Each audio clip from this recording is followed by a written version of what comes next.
chance to shape your future is here. Learn and connect with exciting new opportunities.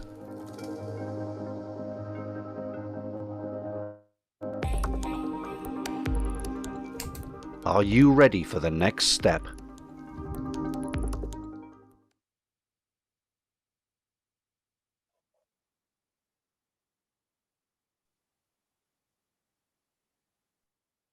Okay, Simon, Steve, can you see the slides okay there? Yep, sure. Yep, great. Good afternoon, everybody, and thank you for joining BT's session on a digital innovation nation with a focus on how we exploit 5G to leverage that innovation. I'm Susie Marston, BT's marketing and comms lead in Wales and the Southwest, and I'm joined by my colleagues Simon Haston and Steve Benz. Simon is the Chief Technology and Information Officer for Regions and Devolved Government, and Steve is a Senior Specialist in New Innovations. The session is being recorded, and if you do have any questions throughout the presentation, please just pop them in the chat and we'll pick up them on the end in the Q&A session. Okay, so moving on to the lineup for today. I'm briefly going to touch on BT's Digital Nation strategy. Simon will then go on to talk about our approach in the form of our converged digital fabric model.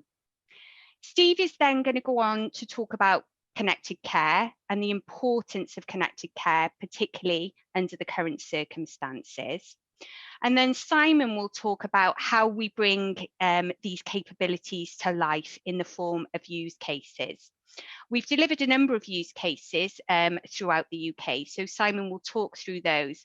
But I just wanted to highlight that we are working on use cases in Wales as well, across a number of different sectors, and we'll be talking about those at future events.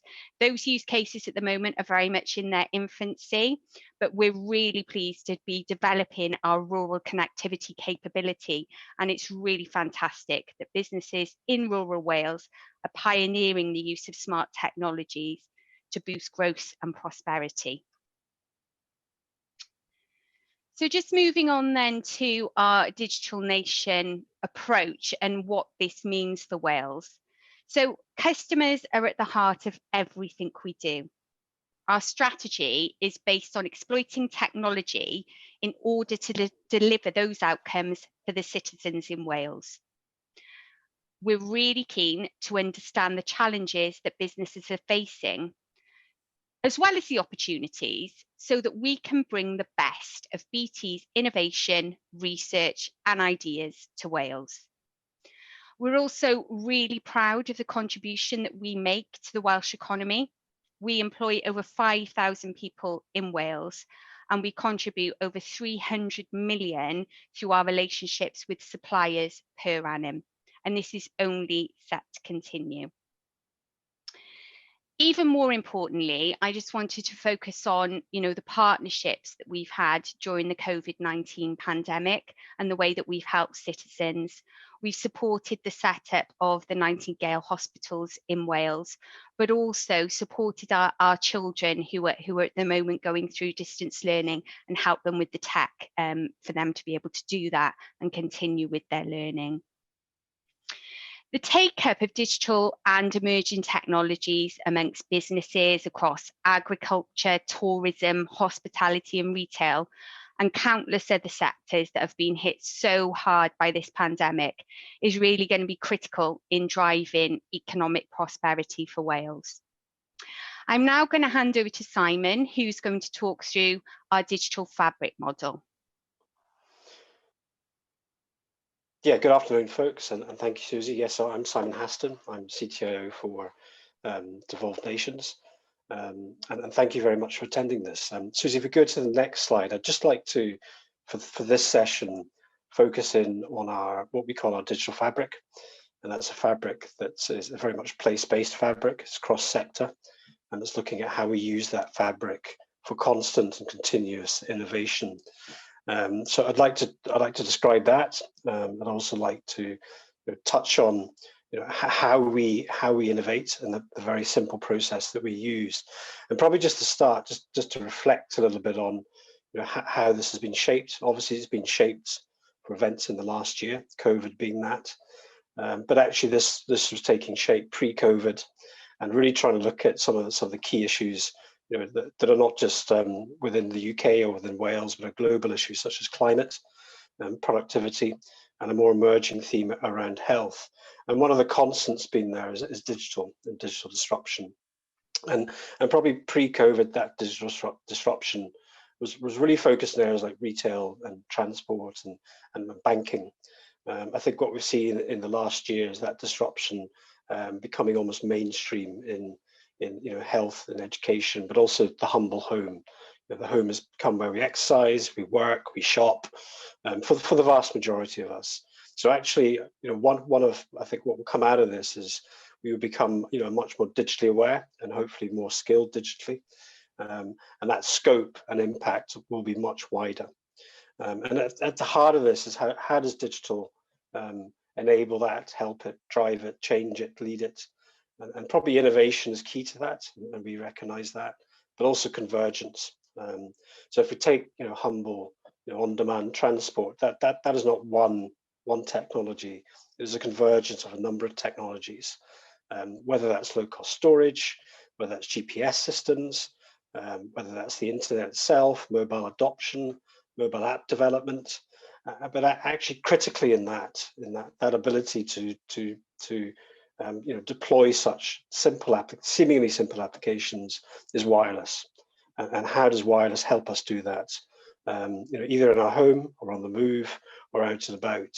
And I think we're at a very interesting point in time now, where while there's a vast number of wireless options out there, 5G is emerging, and it's an emerging tech that could transform how we do a lot of our business, how we work, and how we play. It is fairly early doors, but that's part of what we're looking at, is how do we use 5G, but use 5G in that much wider context.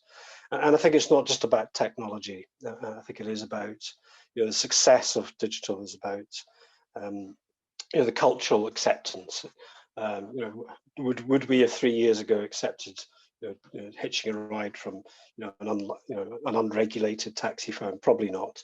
But it's also about that speed and that scale. How quickly can we scale out that platform across the country? So Susie, if you go to the next slide, this is kind of a high level view of how we see our digital fabric, very much rooted in outcomes, whether that's productivity across sectors. Climate remains a huge challenge. So how do we innovate to meet some of the climate challenges? Inclusive growth is a theme across the country. How do we support businesses but make sure everybody has access to those businesses or those opportunities? And health and well-being, which in the past years has become a much wider theme. And the way we look at it is how do you put capabilities in there? Sorry, excuse me, my phone's going off. How do we embed a set of capabilities that are quite broad, whether that's automation in industry, whether that's the movement of people and things, how we monitor and diagnose both the environment, but also people in a health situation. Immersive and creative experiences has become much more prevalent.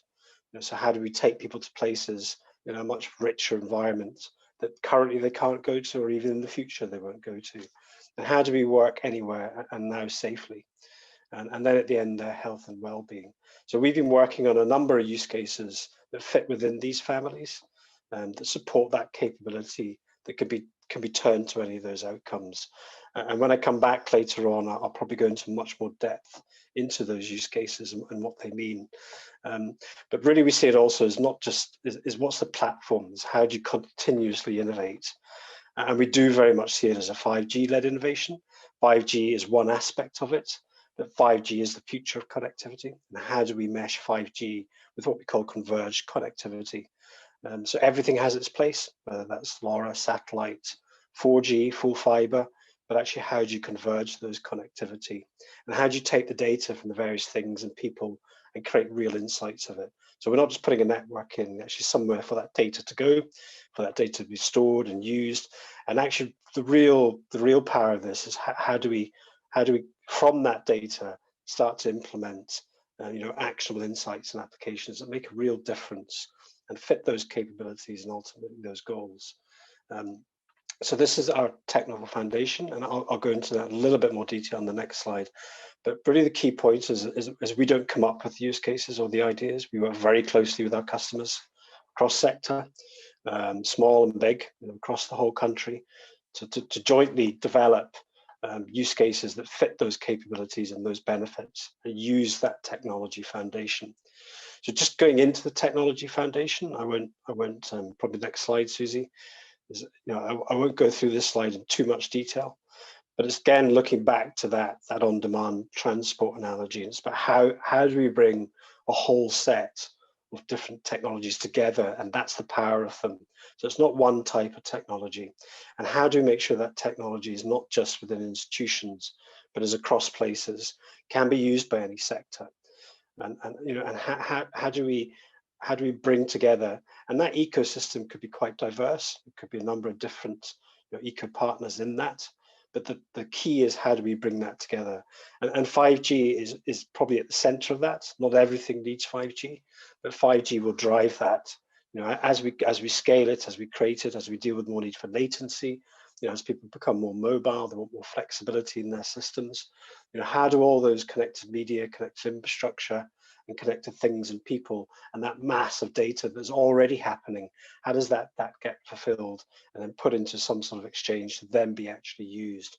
So this is our digital fabric, and how implementing this is huge and is ambitious. And what we like to do is actually do things on a smaller scale. So Susie, if we go to the next slide. How do we start to test elements of that infrastructure with really, really cool use cases that actually have a real meaning and actually can be delivered very quickly.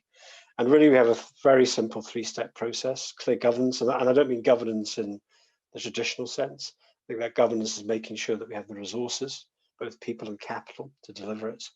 That what we're doing is innovative and is ambitious and has a wider application. And actually, it's not just a pilot or a test bed. It is something that we're putting out there that can grow and that can be used across a number of sectors, a number of markets. But at the same time, how we can make sure that that design and that delivery is simple enough that we can deliver in months rather than years, and always checking it against a wider fabric. And I suppose the most important part of this is how does it relate to those outcomes, and constantly checking that. And certainly for us, if it has good outcomes for customers, then it has good commercial viability for us, and therefore that will be sustainable. So that's me for now, Susie. I'll happily go in at the end of the session to talk in particular about some of the particular use cases we're doing and how they fit within that context. So thank you very much. Thank you, Simon. So now I'll hand over to Steve, who's going to cover our connected care capability. Great, thanks, Susie. Good afternoon, everyone. Thanks for coming on the call. What I'm going to do over the next 10-15 minutes or so is just talk through one of the propositions that BT is looking at the moment in regard to sort of a connected health and social care platform that we're testing the market to see the interest in. The background to this one is for the last 18 months, so pre-COVID, BT has started to look at the healthcare sector and really try to identify areas where we think that as a network provider with the coverage we have, both mobile and fixed network across the country, this was an area where they felt BT could and should be doing more in the space. So if we move on, Susie, please. And again. So we all recognise the demographic problem that we're facing at the moment, the time bomb that we have. The population is getting older, people are living for longer, we're finding more and more complex needs and chronic conditions that people need treating. The number of formal carers is shrinking, the number of family members that are being asked to help out in this is increasing rapidly. So the pressure on the informal carer is becoming more and more acute.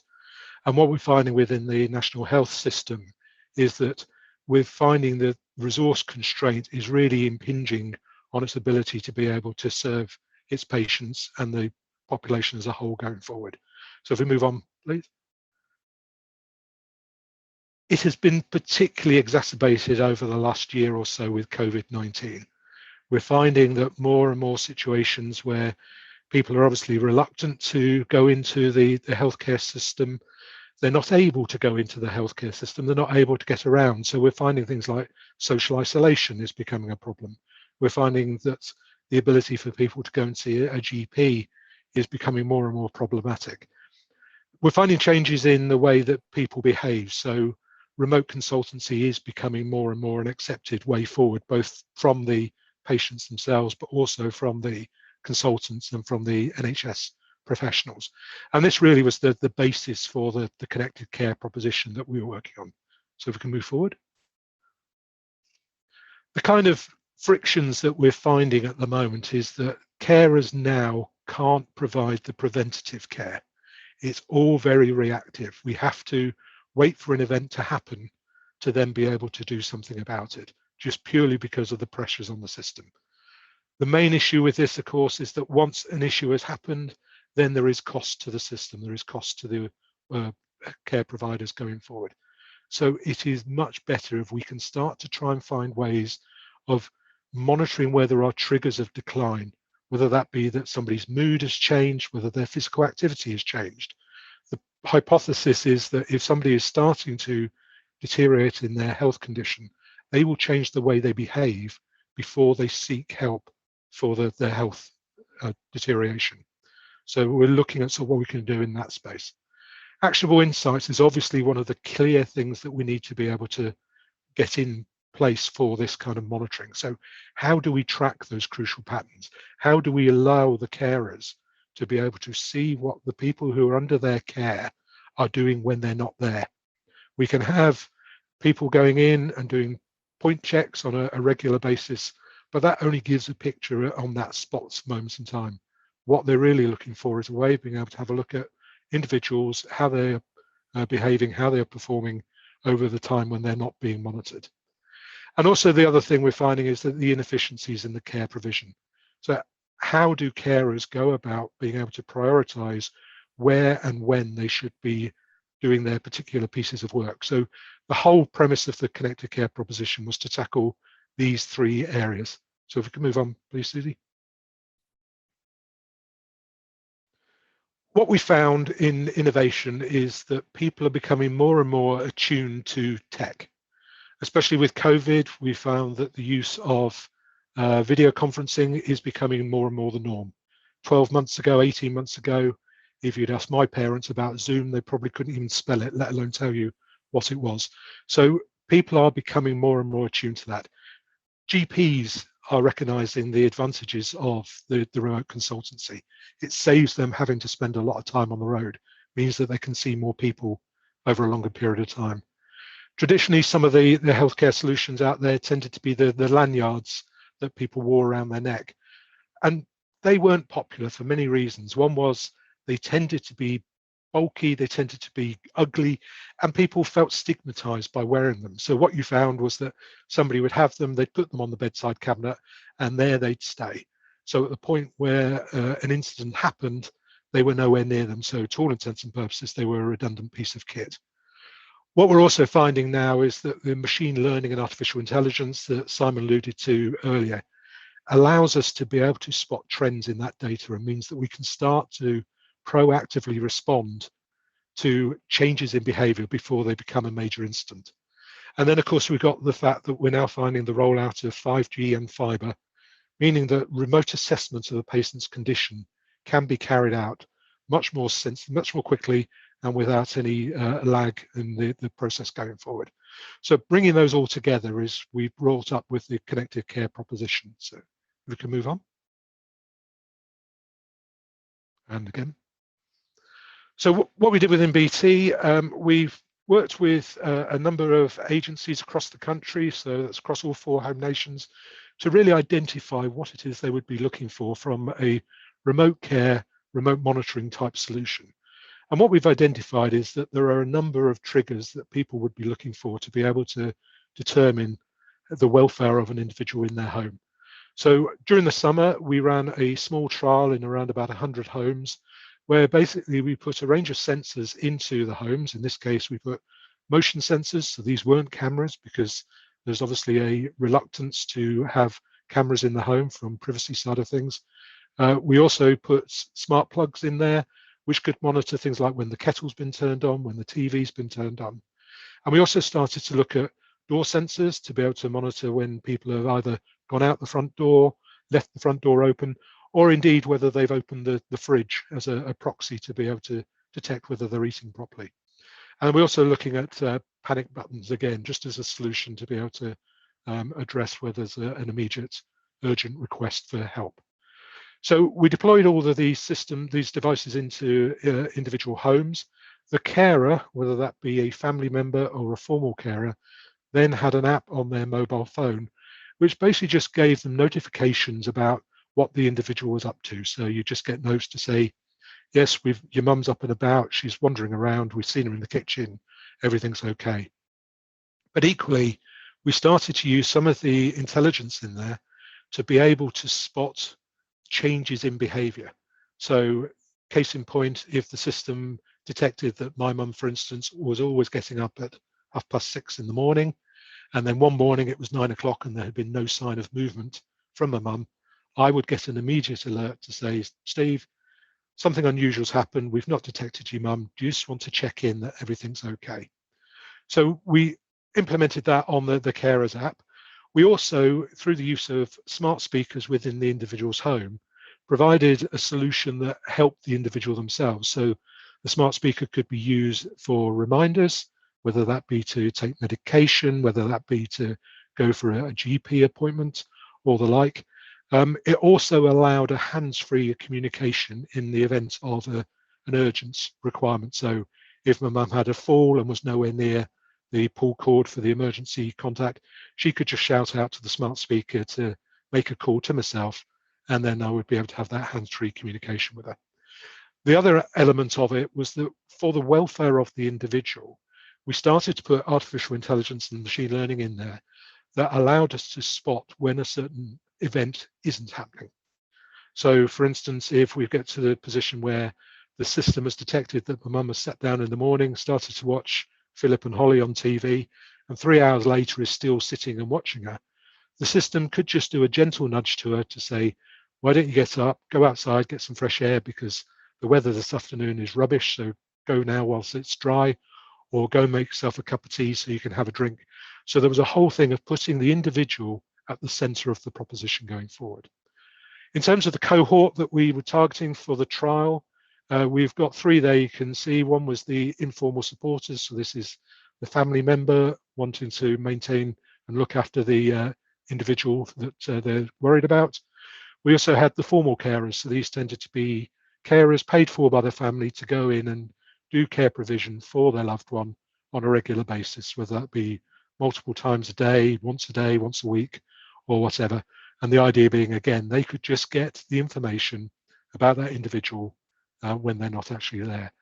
The third cohort that we've been looking at is the residential market.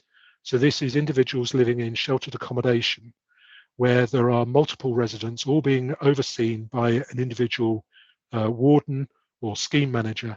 And the scheme manager on their laptop or their phone would just get a dashboard view of everybody within their residence to be able to just prioritize who it is they go and see in the morning because they've spotted that something unusual has happened.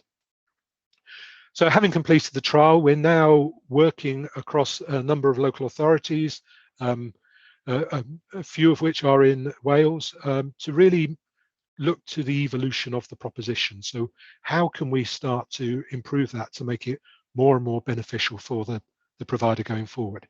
So we're starting to have a look at what other sensors are out there. So can we use bed sensors? So not only can you spot how well somebody slept at night, you can also see whether they're still in bed. And also some of the devices out there now can spot people at risk of sleep apnea. So again, you can start to respond to that side of things. We're looking at pill dispensers. So individuals who've had medication prescribed to them, how do you ensure that they are taking them? And through the use of smart pill boxes, you can monitor when people are taking the pills and making sure they're adhering to the recommendations that they've had from their GP. Fall detection is a very interesting one. Traditional devices tended to be, as say, the lanyard around the neck or cameras in the home, both of which people were reluctant to do. The other disadvantage of them is that they actually are reactive. So they only trigger when an event has happened. So we're starting to have a look at other ways of detecting falls and other ways of being able to predict the likelihood of a fall so that people can start to put interventions in place before the incident happens itself. So as it stands at the moment, the trial that we're looking to run is scheduled to start in March of this year across all 4 home nations. And the premise there is really just to test the proposition, test what it is that people would be looking for from such a solution, and how we can work with the local authorities, with the trust, to be able to move it forward. So if we could move on, Susie. And again. So we talked about the smart speakers. Now, basically, these tended to be fairly dumb devices that have to respond to a prompt, or whether they're just sort of reminders that we're set up. But we're at the moment looking at ways of being able to put some intelligence into the smart speaker. So the first time somebody walks into the kitchen in the morning, the smart speaker can recognize that they've just got up, and it can start to have a structured, intelligent conversation with them, just really asking how they are and being able to do a very rudimentary triage of their welfare and their health, etc., and be able to help them out if there are any issues. And it's almost along the lines of a digital 111 service that we're looking to try and do that side of things. The other element of this as well is obviously we can use it linked in with some social community events where you can start to advise people when there are things going on in the local area. So it might be simply that the community transport scheme bus is going past your front door at 10 o'clock in the morning. How do you fancy getting on there? And we can take you to the marketplace. So we're looking at that whole piece around what we can do with the smart speaker. Moving on, Susie. There you go. And then we're also looking at sort of the further expansion of sort of the healthcare market. So we've got the 3 realms of where we can consider that there will be movement that we can look at. In the home, we started to look at robotic companions. So Miro, the dog that you can see in the picture there, ostensibly that's there for companionship. So it's to tackle social isolation. So it's a way of people having a pet without having to incur the cost of feeding it or vet bills, etc. But also what this can actually do is also be the first point if there is an emergency in the home. So if somebody has had a fall, the dog could trundle into the room, try and communicate with the individual. If the individual is non-responsive, the eyes are actually CCTV cameras, and they can provide a link back to the care circle to be able to just relay information about what's going on for the individual at that moment in time. Within the hospital, we've traditionally looked at video analytics, and that's normally been around security. It's normally about just to prevent people going into the facility or leaving the facility when they shouldn't be. But what we're also starting to look at video analytics is using it for things like gait analysis. So you can spot where somebody is starting to shuffle more. So again, that might be a precursor to a possible fall that's coming along. We've also used it so that you can look at ambient body temperature. And this obviously, given the current COVID situation, is very relevant in as much as you can use that within the entrances to the hospital to be able to spot people who may be carriers of the COVID virus as they're moving in. And then online, a lot of this is stuff that BT has done within its own environment, and we're looking to see how we can expand that into the healthcare sector. So it's the use of chatbots. So we all know about the online system where you can put questions in and you get an automated response. But we're also starting to look at use of similar voice recognition so that you can have telephone conversations with a robot, which means that the expensive GPs can be freed up to spend their time on the more complex cases and be able to leave the AI and machine learning to deal with the rudimentary incidents that are going on. And underpinning all of this, obviously, is the security. So BT has a very strong track record in security of people's data and being able to provide that security online. And given the health information that's likely to be pushed around, this is obviously extremely relevant for this particular market going forward. Thank you, Susie. I think Excellent. that's me. I'll move on to Simon. Thanks, Steve.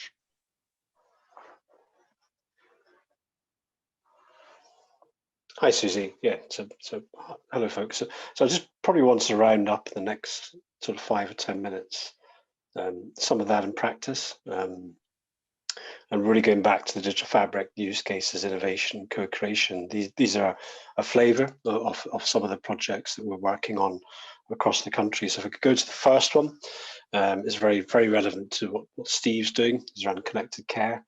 And this really started almost 6-7 months ago when we had what we call a connected 5G ambulance, where a doctor could actually go in and using a haptic glove and analysis, to do a cursory analysis of the patient. That project has now moved on and scaled into a much wider application for the hospital itself, but also around GPs and wider health services. So again, an example of taking a relatively small use case and then expanding it across that fabric. So it's a really very, very closely linked to Steve's stuff. The next slide is really based on going back to those benefits on climate change. Climate change obviously being, sorry Susie, could you go, is climate change and how we address that. How do we get nowcasting as well as forecasting? So how do we get real-time information on what is happening on the environment? So actually what happens in one part of the land is affected by something that could be quite far away. This particular project is a partnership with Stirling University. We have some very bright climate experts, and they're providing professional support to us to then put in that digital fabric, which we can use to get real-time monitoring of water and soil and the environment, and then hook that up and connect it with other moving connected things around, like transport, people, businesses, and then visualize that. So actually using the data exchange, the converged connectivity, to actually present that data in real time that is very visual and easy to understand, not just for businesses and professionals, but also for communities. And probably the next slide gives you an idea, is this is starting at one end of the Forth Valley, but actually it's designed to create almost a digital twin all the way down, looking at the soil and a mixture of 5G, 4G, but also satellite, and connecting that satellite to 5G. And then how does it benefit all the businesses, environments down there? One of the big businesses in that area is distilling. Water quality is absolutely key to that. So it's not just about climate, it's about how it supports businesses in not only meeting their climate obligations, but making sure that their raw materials are in the best possible conditions. And the next slide just gives a quick flavor of the kind of technologies involved. And so all running off that digital fabric is spatial data from a number of sources. How do we use modeling and deep learning and AI actually to not just nowcast, but forecast, very rich, and then present that back to key decision makers, but also driving efficiencies. So collecting this data at the moment, very manual, very paper-based, very disparate. How do we pull that together to actually also include sort of internal efficiencies? The next example is quite a different example. This is a partnership with the University of Warwick, again, to almost create an innovation alliance. So putting that fabric in over 5G and then running a whole raft of different use cases over that same fabric, predominantly one around autonomous mobility, but also immersive reality, telemedicine, so it fits in a lot with some of the other use cases, but also smart buildings. So that is an innovation alliance with the University of Warwick. And then the next one is really more around that automation of industry. So next slide, Susie, is really looking at the future factories and really manufacturing based. So how do we do some quite clever things around production lines, around racking detection, worker safety, and connecting remote operations in a mobile environment. And that is very clearly focused at manufacturing, but will obviously have wider implications. So those are just a flavour of some of the use cases we're working on. They work off the same fabric, but as you see, they're all quite different sectors, from environment universities to manufacturing, to health and social care. So thank you, Susie, and thank you for listening, folks. Thanks, Simon.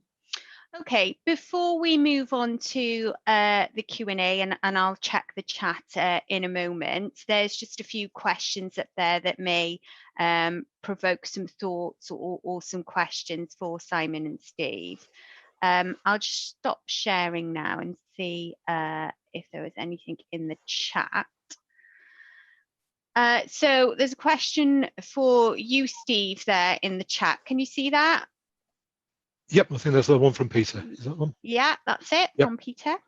Yeah, so basically, as I said in the response there, Peter, is that the piece around the community bus service, interestingly, within Suffolk, we started on a home to school, which then morphed into a home to hospital and then community transport scheme, to be able to do that kind of management, be able to book the individuals turning up or the bus turning up. So I think I recognise one of the things you talked about is the indoor coverage to enable calls, etc. Connectivity is obviously the big thing, and we're looking at a number of connectivity solutions, whether that be the traditional mobile, so 3G, 4G rollout, but also we're looking at LoRa as a long-range connectivity solution, and an example of that one, which those of you who know the area will probably recognise. I ran a trial in the Brecon Beacons a little while back where we were looking to monitor the physical welfare of SAS soldiers whilst on exercise. So you can imagine the connectivity problems that were faced there. So we put a LoRa network in place through 3 or 4 base stations around the beacons, and that basically allowed us to provide that connectivity. So there are a number of areas that we're looking at in terms of that connectivity problem. Okay, thanks, Steve. There's another question there around what are the key remote healthcare services that 5G will enable that are challenging to implement with 4G? I'll pick that one up, Simon, and then invite you to come in. So, I mean, one of the key things there is about the fact that it's the low latency near real time. So, BT's run a trial recently in Birmingham where we had a 5G connected ambulance, which allowed the ambulance operator to link directly to an expert back in the hospital to be able to do things like sonographs. So being able to move the device over the patient so that the consultant back in the hospital could maybe make some early diagnosis of what the issue may be. So it's around that low latency, high reliability, and the fact you can have that secure network back to the individual that's looking at it. Okay, thanks, Steve. Anything to add there, Simon? No, I mean it's great. It's a great question, and I think it points to. Let's not forget that 80–90% of what we're doing at the moment can be done by 4G, and that's a really important point. I think the haptic glove, with actually a doctor moving something from quite far distances, requires that low latency. I think there's also be a challenge as more and more gets hooked up and bandwidths increase, and you make that more visual, whether that's immersive or video analytics. Then there's more of a requirement for 5G. But it's a good question because, listen, 4G is still very, very effective. Okay. Thanks, Simon. No more questions in the chat. Simon, I know you've been involved with an immersive classroom use case. Can you tell us a little bit more about that and how the solution could potentially assist with in addressing social inclusion? Yeah, so we're working with a particular local authority in Scotland who are interested in how, partly from COVID, but also partly, how do they get, so they have lots of kids who are used to going on, going to visits to factories or businesses or sites, and that's all stopped. And these are about pathways to work from kids, let's say, not in the most affluent of areas. So it's very much focused on how do they pique their interest in different worlds, as it were. So we came up with them with the concept of an immersive classroom for secondary kids. They can go into that classroom. So rather than putting on quite quite clunky headsets. The whole room is a headset, and they can walk, and the teacher can take them anywhere in the world through everything. And it's quite rich, quite data rich. So it's all relayed just over our public, through the cloud, through our 5G network. And really that's not in a school, it's actually in the community, in a community space. Obviously COVID has been challenging around that. And what it's now going to be used for is the kids that go in anyway, they have to go into school anyway. And that launches next week actually, so we're very excited by that. Great. Okay. I don't think I can see any other questions in the chat. Steve, just one more question for you. Are there any further insights that you could share from health organisations in terms of their primary sort of obstacles from a digital perspective? So from a digital perspective, I mean, it's much the same as Peter alluded to previously. It's that the cohort that they're particularly interested in, a lot of them won't have the infrastructure in their homes at the moment in time. So one of the key things they're looking to BT to do is to be able to provide the solution that allows this kind of tech to go in where the home doesn't have broadband, for instance. So we're looking at that as a solution. One of the key differentiators that we're getting back from them in terms of the proposition we're talking about is the near instantaneous information. So we're talking about when something happens, report it straight away. Some of the solutions they've got at the moment, they develop a report and then 3 weeks later, the report comes out and says, Joe Bloggs 2 weeks ago had left his front door open in the middle of the night. So what they're interested in is that sort of near real-time diagnosis and monitoring side of things. And I think the big issue before COVID was the lack of technical knowledge of the individuals. So the elderly cohort wouldn't know what a tablet was, wouldn't know how to do a Zoom call, but given the situation we find ourselves in now, what they're saying is people are becoming more and more willing and able to sort of get involved in this kind of technology going forward. Great. Thank you, Steve. Thank you everybody for joining. I do hope that you have found the content useful. As I said, the call has been recorded and it will be available on the resource hub. So if you do have any colleagues that you think may be interested in the content, please do let them know. And I've popped my details in the chat there. So if you would like any further information from us or a further discussion, please do just drop me an email. Thanks again for joining. Bye.